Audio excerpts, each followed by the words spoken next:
Hey y'all, this is BG Codes and I am bradgarropy. Recently, I built something pretty cool for my website and I wanted to share it with y'all. It's a Twitch live notification badge that sits on the header of my website and turns on and off when my channel goes online for streaming or offline for streaming. Let me show you what it looks like. It's this little thing right here in the top left, and I just use a little CSS animation to make it pulse and say streaming. And it's a link out to my Twitch channel, which, as you can see, is currently live. Sorry, folks on Twitch.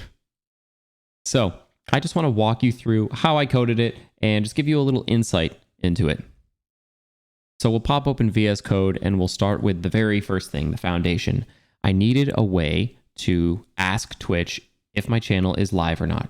Now, Twitch has a couple different ways of speaking to their services. They have a pub sub WebSocket connection, but unfortunately that doesn't show channel status. So I had to use the regular REST API. So here's the endpoint. It's the search endpoint, and you search for a channel with a query of your Twitch username. And that takes an Oauth token and a client ID. And when you get that data back, there's a field in there called isLive. So I just made a little function, an async function, to return isLive, which is true or false. And let me show you real quick. Here is the developer documentation for the channel search API endpoint. I'll put that in the video description below. And a really, really helpful website for generating your Twitch OAuth token. You just need your client ID, what scopes, and then a redirect URL, which will take you to a page that'll actually give you your token. Okay, next up, now that we're able to speak with the API, I made a little React hook called useLive, and essentially it just holds the value of live in state, like if my channel is online or offline. And it does a use effect that essentially just calls the API to get my channel status and sets it to state.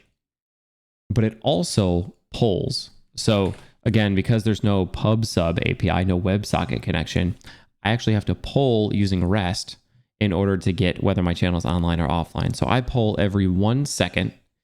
And then because this is a use effect, I can return a cleanup function which stops the set interval. So that's my React hook. And from there, I added into my header component. So this top bar here is my header. It's got my logo, the streaming thing, my navigation, and dark mode.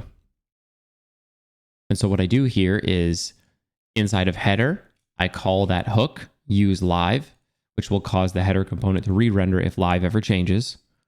And then I just make a little ternary here that says, if I'm live, show the streaming component. And the streaming component's really, really simple. It's a link to my Twitch channel with a little styled component called badge that makes this flash.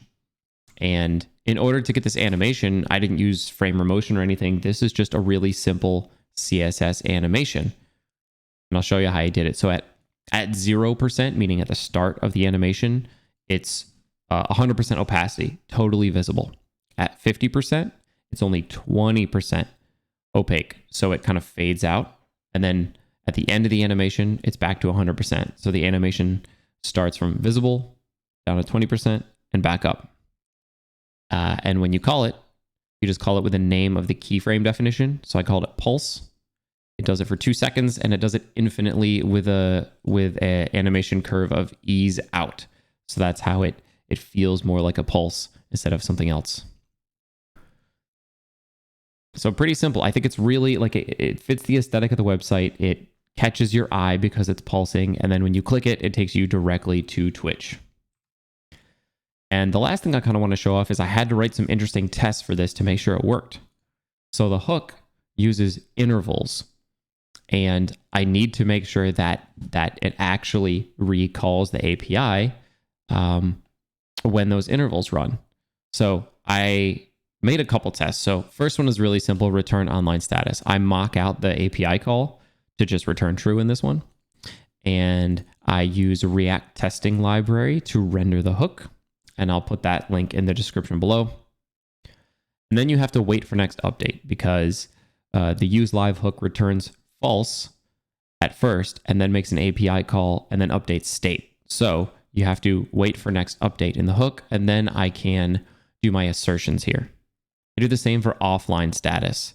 And because offline doesn't need a re-render because false doesn't change to true in this case, I don't need the wait for next update.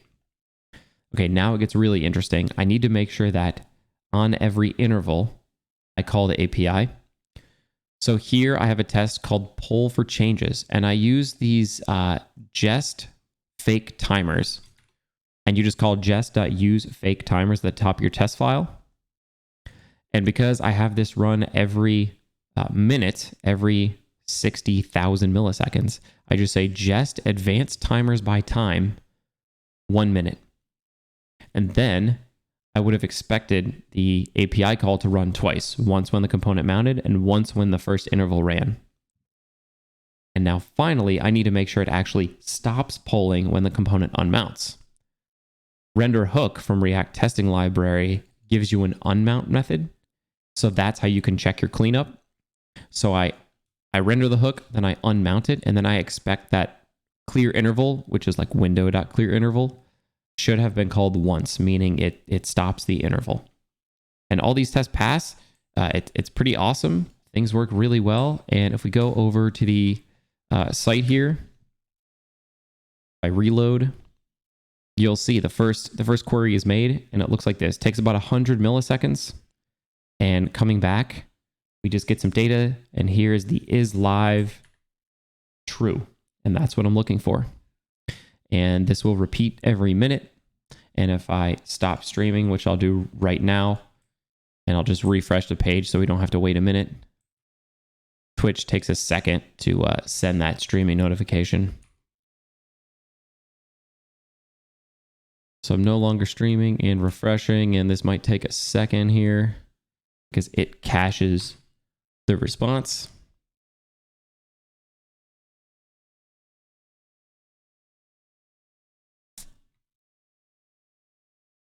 Still going, still going, still going. Well, that's okay. Eventually, Twitch will clear that notification and we'll be good to go. And that will disappear from the website. Maybe if I try it on bradgarropy.com. Yeah, here it is not running. It had my local version cached.